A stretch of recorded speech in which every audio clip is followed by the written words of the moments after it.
경자진 사람들의 마음을 읽어보는 코너 호모 이코노미쿠스입니다. 청포족이라고 들어보셨습니까? 주택 청약을 포기하는 사람들, 가점이 낮아 청약 문턱을 넘기기 힘든 2030 청년층을 가리키는 말인데요. 자, 이런 분들한테 아직 포기는 이르다 청약 노하우를 알려주겠다는 분이 계셔서 저희 스튜디오에 모셔봤습니다. 박지민 월용 청약연구소 대표 나오셨습니다. 네, 대표님 반갑습니다. 안녕하세요. 유튜브상에서 청약 1타 강사 소문이 자자하시던데 실제로 많이 해보셨어요, 청약? 예, 실제로 제 첫 집도 청약으로 마련했습니다. 그때 가점 얼마로 당첨되신 거예요? 저는 10점이었습니다. 10점이요? 예, 낮은 점수였죠. 혹시 미달난 그런 사례 아니었나요? 예, 2013년도였는데 아쉽게도 미달이었고 내 집 마련 목적으로 했기 때문에 네. 만족하면서 그때 계약을 했습니다. 어쨌든 이런 가점 10점 되면은 상당히 이제 가점 치고는 다른 사람들에 비해서 굉장히 낮은 수준인데 이런 분들도 좀 어느 지역을 공략하느냐에 따라서 당첨 가능성이 있다는 얘기로 들리네요. 예, 그렇습니다. 요즘 같은 때는 서울은 84점 만점 일반 가점 기준으로 60점은 넘어야지 당첨이 되시잖아요. 네. 근데 지역별로 60점 이하 또는 10점대, 20점대 1, 2인 가구도 당첨되는 사례가 많습니다. 그러니까 서울에 대한 욕심을 조금 낮추고 뭔가 좀 이렇게 지역에 따라서 전략을 잘 짜면 가점이 낮다고 포기할 일은 아니란 말씀이시네요. 그렇습니다. 알겠습니다. 자, 이렇게 낮은 가점으로 당첨되려면 그만큼 또 전략에 공을 들여야 될 텐데 가장 먼저 어떤 걸 좀 주목을 해봐야 되는 겁니까? 네, 당첨 가능성이 가장 높은 것은 특별 공급이라는 것인데 네. 먼저 내가 특별 공급 해당자인지 확인하는 작업을 먼저 해야 됩니다. 일반 공급이 아닌 특별 공급. 네. 예, 특별 공급의 종류는 크게 5가지로 구분되어 있는데요. 이 중에서도 내가 3인 자녀 이상인 다자녀 네. 특별 공급에 만약에 해당이 된다고 하면요. 네. 가장 많은 가장 적은 청약자 수가 몰리면서 당첨 확률이 높아집니다. 배정 비율은 그렇게 높지 않은데 당첨 확률은 높다라는 얘기네요. 네, 그렇죠. 다른 네. 특별 공급에 비해서 청약자가 가장 적어요. 네. 자, 그다음은요? 반대로 배정 비율은 높지만 청약자가 가장 많이 몰려서 당첨이 어려운 것은 생애 최초 특별 공급입니다. 생애 최초 특별 공급. 네. 네. 이건 추첨제 같은 걸 말씀하시는 건가요? 네, 특별한 조건이 되면 다 추첨으로 선발을 합니다. 네. 아니 그런데 이제 특별 공급 같은 경우는 이제 주로 이제 부모님이 계시거나 아니면 아이가 있는 기혼자들 네, 대상으로 그렇죠. 하는 거잖아요. 네. 가점이 낮은데 미혼자다 이런 분들이 취할 방법은 없습니까? 네, 그렇죠. 미혼이신 분들은요, 어떤 전략을 가장 취하는 게 좋냐면요. 최근 작년 11월부터 1인 가구에서도 생애 최초 특별 공급 청약할 수 있도록 되어 있습니다. 그래서 1인 가구가 취할 수 있는 전략은요. 생애 최초 특별 공급을 당첨 가능성은 낮지만 그래도 꾸준히 도전해 보시는 것을 추천드립니다. 다인 가구는 뭐죠? 미혼인데 뭔가 부모님과 같이 사는 그런 세대를 말씀하시는 건가요? 네, 그렇죠. 엄마, 아빠 소위 같이 사는 분들이신데 네. 이 경우도 2가지로 볼 수가 있어요. 부모님이 주택을 가지셨어요. 네. 근데 성년인 자녀가 청약을 하고 싶을 때 어떻게 해야 되냐? 세대주를 이 자녀로 바꿉니다. 그러면 네. 부모님이 가진 주택은 만 60세 이상일 때 예. 무주택으로 인정되면서 본인은 무주택 세대주가 돼요.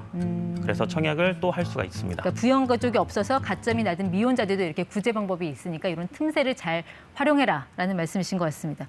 그동안 이제 당첨자들의 패턴을 계속해서 연구해 오셨잖아요. 네. 이제 과거 데이터를 가지고 앞으로 이때 시장을 전망을 하고 하시는데 그동안 이제 낮은 가점으로 당첨된 분들, 좀 공통된 패턴 같은 건 어떻게 나타납니까? 예, 제가 최근 10년간 당첨 패턴을 분석했는데 크게 4가지가 믹싱해서 네. 선택을 하게 되면 당첨 가능성을 높일 수 있더라고요. 그 4가지가 뭔가요? 예, 먼저는 분양 세대 수가 적은 타입인데 여러분들 이 타입은요. 네. 24평도 있고 34평도 있고 네. 또 34평형의 또 A, B, C 타입 도면이 다 다릅니다. 그렇죠. 모양도 다르고 면적도 다르고 그 타입별로 다 있죠. 그렇죠. 네. 그런 타입별로 분양 세대 수가 다 달라요. 근데 보통 많은 세대수를 뽑았을 때 네. 내 자리가 많다고 생각하시잖아요. 그렇죠. 예. 근데 반대로 적은 세대수의 타입을 선택하게 되면 오히려 덜 몰려서 역선택에 도전하게 되시는 거죠. 그럼 네. 당첨률이 높아집니다. 분양 세대 수가 적은 것을 공략하는 게 하나의 방법이다. 네. 자, 다음은요. 네. 그다음에 전용 면적이 작은 작은 타입을 공략하는 것이 중요한데 이유는 뭐냐면 요즘 시국 때문에 네. 84제곱 즉 34평형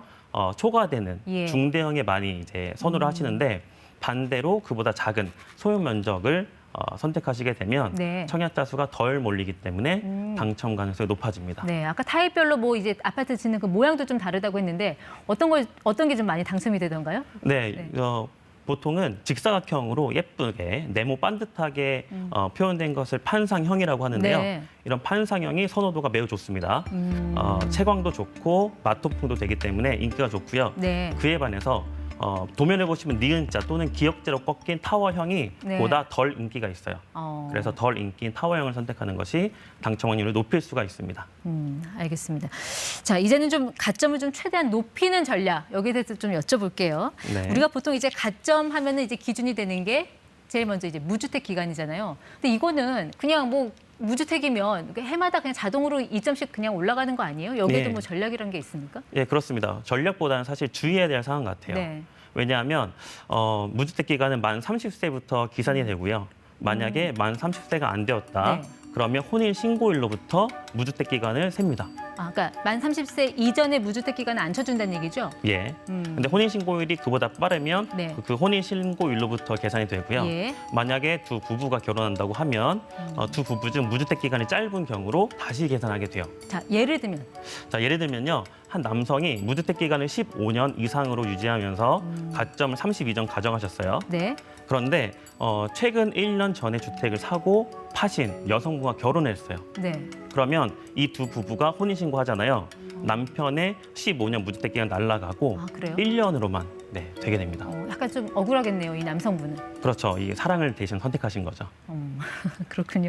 자, 그 다음에는 이제 부양 가족 수를 좀 따져봐야 되잖아요. 가족 네. 높이려면요. 근데 사실 부양 가족 수도 뭐 내 계획대로 이거를 늘렸다 줄였다 할 수 없는 건데 이럴 땐 좀 어떤 전략으로 가져가는 게 좋습니까? 그렇죠. 계획대로 되지 않죠. 보통 계획을 세우는 것보다 세움을 당하게 되는데 이렇게 설명할 수 있을 것 같아요.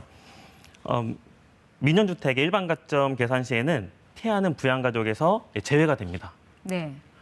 근데 이 태아는 특별공급 때는 부양가족 수로 인정이 돼요. 어떤 경우냐면 신혼부부 특별공급 때 태아는 부양가족 인정되고요. 다자녀 특별공급 때도 부양가족으로 인정됩니다.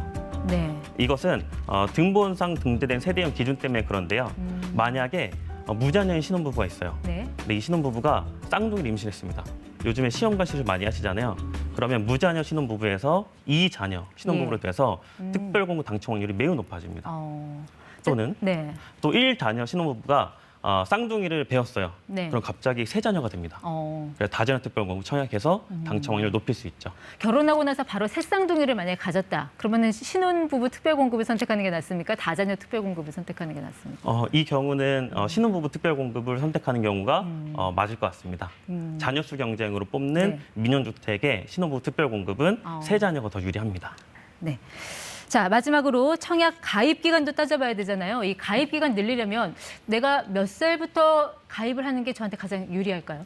결론부터 말씀드리면 만 17세부터 가입을 하는 게 중요한데요. 왜냐하면 미성년자는 납입 기간을 최대 24개월만 인정해 줍니다. 네. 그래서 거꾸로 역산하면 만 17세부터 가입하는 것이 가장 이제 좋습니다. 자, 올해 이제 청약 당첨 좀 기회를 노리는 분들이 계실 텐데 어떤 지역 좀 공략해 보면 좋습니까?